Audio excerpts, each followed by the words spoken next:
If you are a media brand and want to blow up on TikTok, it's not just about dancing and trends anymore. Here's how to actually connect with your audience and keep them coming back. I'm Erika Marzano. I'm an audience development and social media journalist, and these are my suggestions for your media to be on TikTok. First, let's understand why TikTok matters. It's the fastest growing social network, especially for users aged 16 to 24.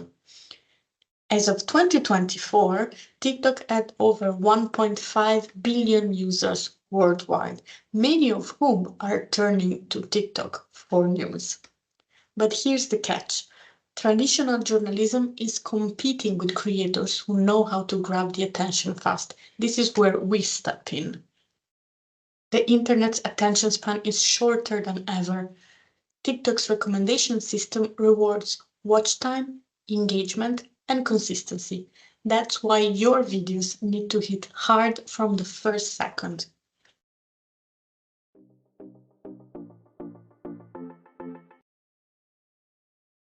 A great TikTok video has three parts.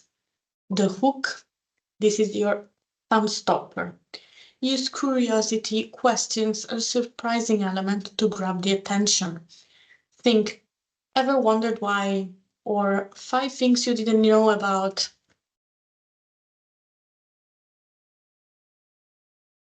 If you inherited a fortune, would you give it away? That's what this woman is doing. Marlene Engelhorn just announced she is giving 25 million euros, most of her inheritance, to the general public. The Austrian heir has founded a committee to decide what exactly to spend the money on, but she won't have a say. Marlene has been campaigning vocally against wealth inequality for years. Her home country Austria doesn't have an inheritance tax, something she wants to change. Marlene says, I inherited wealth and power without having done anything to earn it, and the state doesn't even tax me. For me, that's a failure of politics. What about you? 2. The middle part. Build suspense and deliver on the promise of your hook.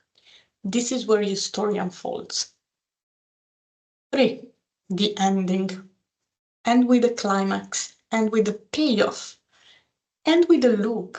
Just remember, on TikTok, videos continue playing, so keep people engaged and make them watch again. It's a mind trick. Why does this Renaissance watermelon look so weird? This is a 17th century painting by Giovanni Stanchi, and it shows all these weird hole patterns. I learned about this from a horticulturalist who uses it to teach his class about breeding history, and it looks like that for a reason. The middle of the watermelon is its placenta. Huh. But before watermelons were fully domesticated, the placenta didn't have as much lycopene. That's what makes watermelons pink, and today's have a lot of it. Now, some pictures of old watermelons look normal, but because watermelons hadn't all been bred to lycopene perfection yet, a lot of old watermelons looked weird. Now, I wrote an article about this for Vox, and some people were like, hey, that's just a gross watermelon. But then I emailed another horticulturalist, and he gave me a clue. Those dark seeds show the watermelon was ripe, fully functional, but weird to our eyes. So the next time you look at a painting like this, you can know the history, and know more than just wonder, are luxury advent calendars value for money or a rip-off? This retails for £99. £100, so this is £240. it's £235.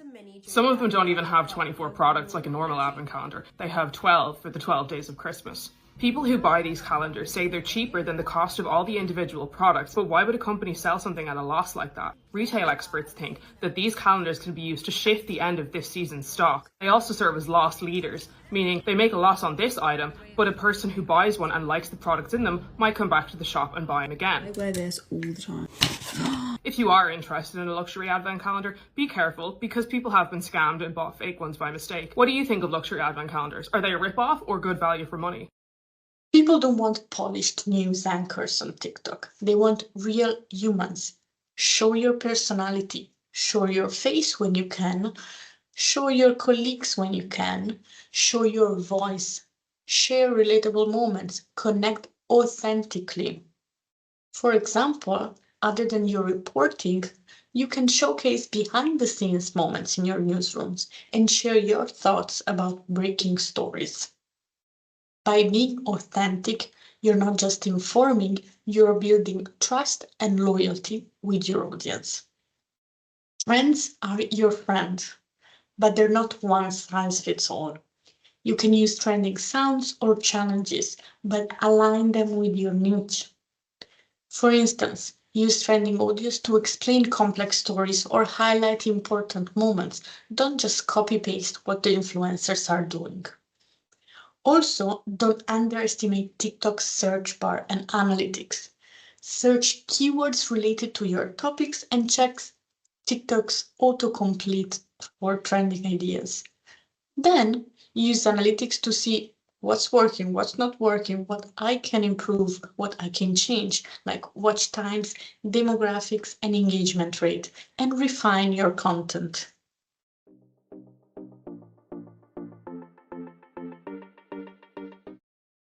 Engagement is everything. Reply to comments, stitch and duet other creators, and ask your audience for feedback.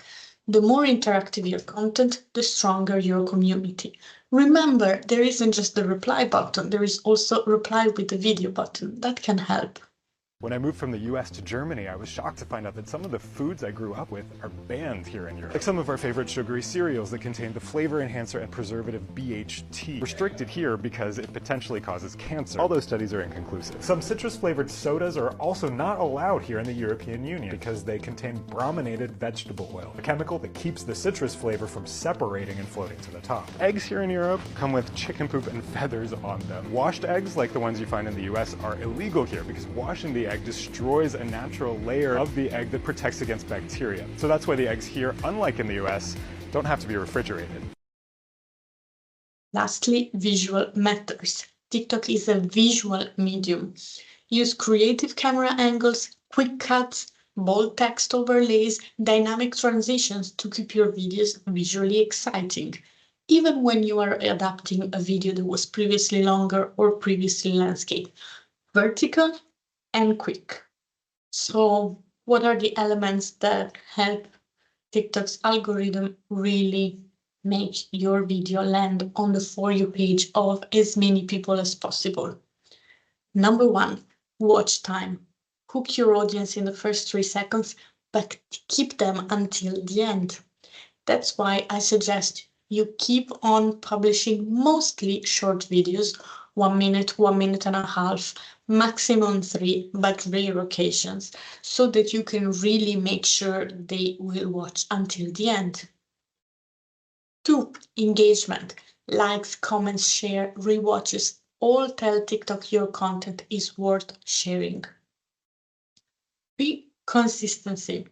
TikTok has shared that posting regularly boosts your chances of appearing on the For You page. Can you make it at least once a day? Can you make it more than once? That's totally fine, even better. Every TikTok is a chance to tell a story. Start with a strong hook, build tension, deliver value, or surprise by the end. Remember, you're not just creating content, you're building a connection through storytelling. Unfortunately, there is no magic formula, but these tips can take your TikTok strategy to the next level. If you've got questions or want more insights, let me know. Let's grow together on TikTok.